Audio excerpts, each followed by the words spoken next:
When I roll a swisher, then I smoke and relapse. Thinking about the badass day that I had. So I go and blow with the bros in the hood. Smoke and turn my badass day into good.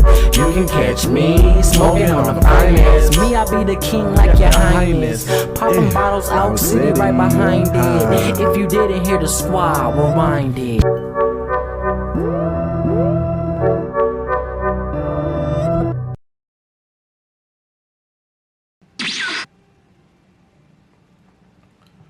What's up, YouTube? Chachi the Fly Guy here, and Chachi the Fly Guy is back again. Woo! This feels good. Feels good. Feels good, feels good, feels good. But, yeah, I'm not even gonna hold y'all. We just gonna get right into it. We're doing a reaction. Yeah, reaction on a smoke break. I told y'all in the last video that we was gonna switch some stuff up. Smoke break getting better. Hold on, real quick. Let me move this. There we go. Now today's Joan is gonna be from this chick named Alexia. Darkest manipulation tactics that women use to control men. Just so we're clear, I'm not on the whole men versus woman, woman versus man thing. I really don't care, alright? I just think it's interesting. It's a woman saying it, so don't be mad at me, ladies, when you watch this. I didn't say it, didn't no man say it. I'm just reacting to it. Without further ado, let's get into it. Hi guys. Women have very dark manipulation tactics they use to control you, and you're probably not even aware of it. It's always painted that men are so deceptive, lying, and manipulative, not caring about who they hurt along the way. But women are masters of psychology, and a lot of them use these 6 tactics I'm about to share with you. Real quick, I will agree on that. Women are masters at mind fucking you, okay?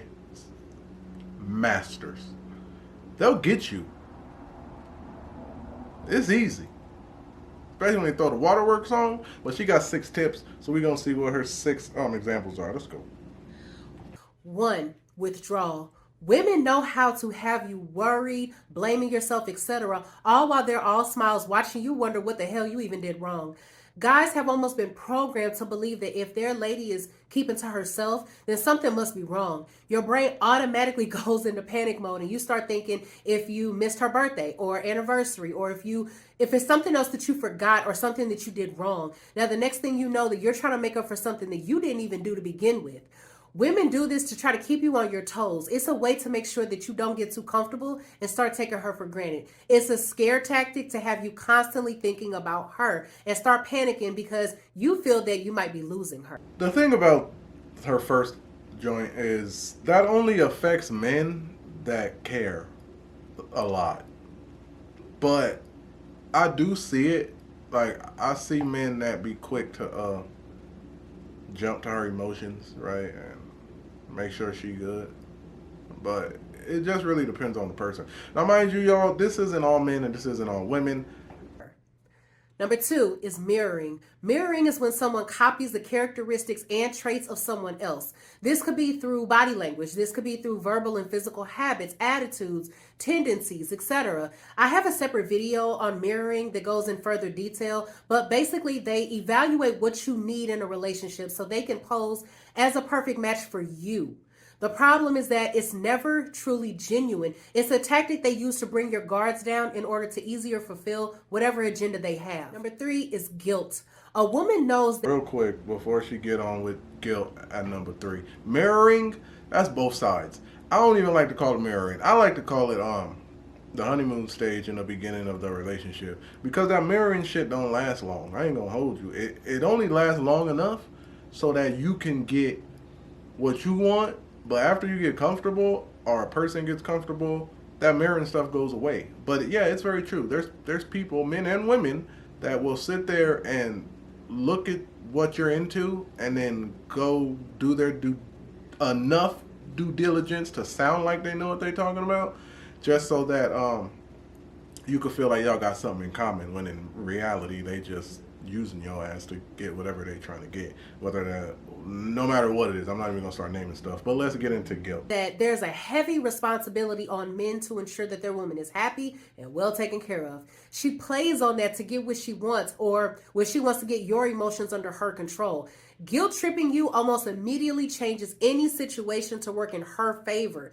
Do you know how many men know something is off in their relationship? The signs are there that she's being unfaithful, but she throws a tantrum, or she turns on waterworks, or she blames the man for being insecure or controlling. And what does the man do? He starts questioning if he's tripping or if he's thinking too deep about obvious signs that he's seeing.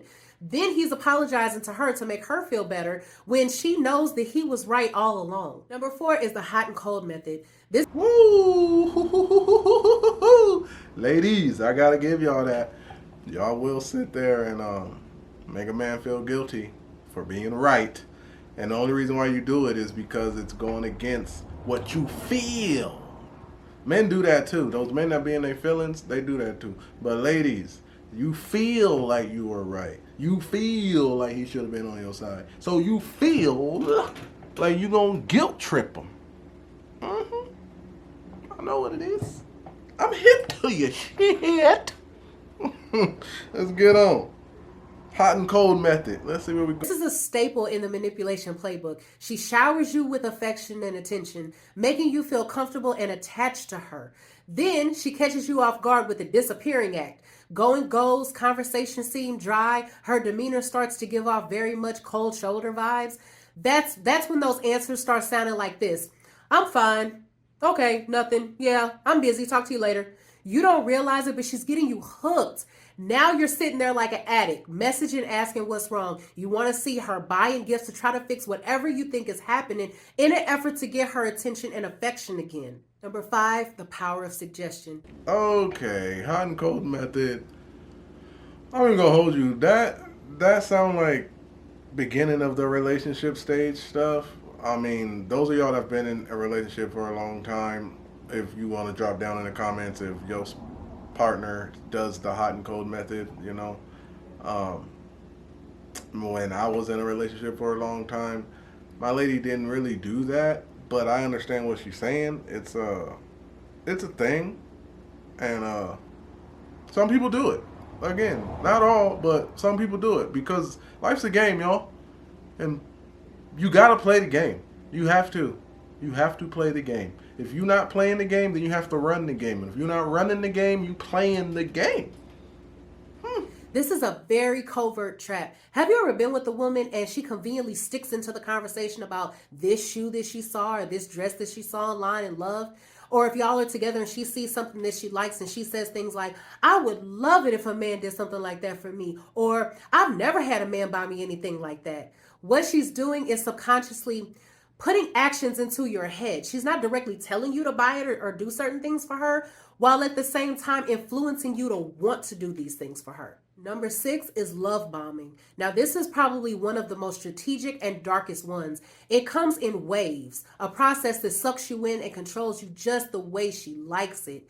It involves hyping you up, compliments, affection, the whole nine. She's going to make you feel like you're the perfect match, like you're special. They shower you with all this love and attention in an attempt to influence you. This is how love bombing looks. Day 1, you're so handsome. Day 2, oh my God, we have so much in common. Day 3, I don't usually fall for someone this fast. Day 4, I just feel like we're meant to be together. Day 5, I love you. By the end of this process, you're falling hard, and she's got you exactly where she wants you, fully invested in her and extremely vulnerable. Be extremely careful out here, guys. There's a lot of women out to do you dirty and manipulate you for personal gain because they believe that's all men are good for anyway. When you spot these manipulation tactics, call them out on it. Better yet, leave. All right, look, everything she said, I can agree with. Some of those things are both on men and women. Now, number 6, the love bombing, I've seen it firsthand. I've witnessed it firsthand. Been through it firsthand. Like, it goes from we just met to now we in love.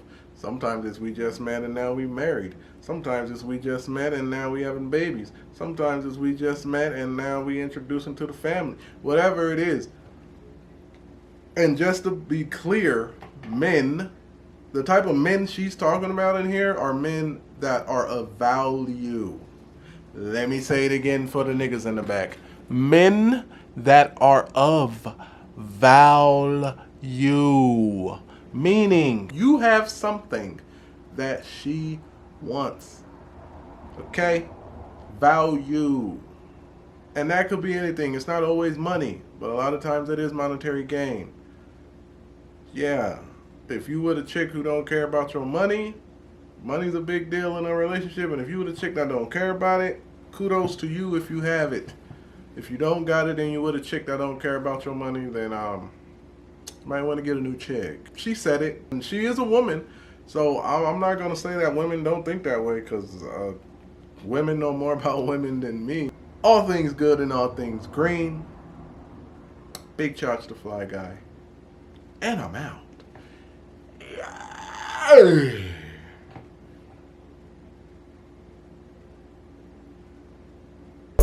You can catch me smoking on the finest.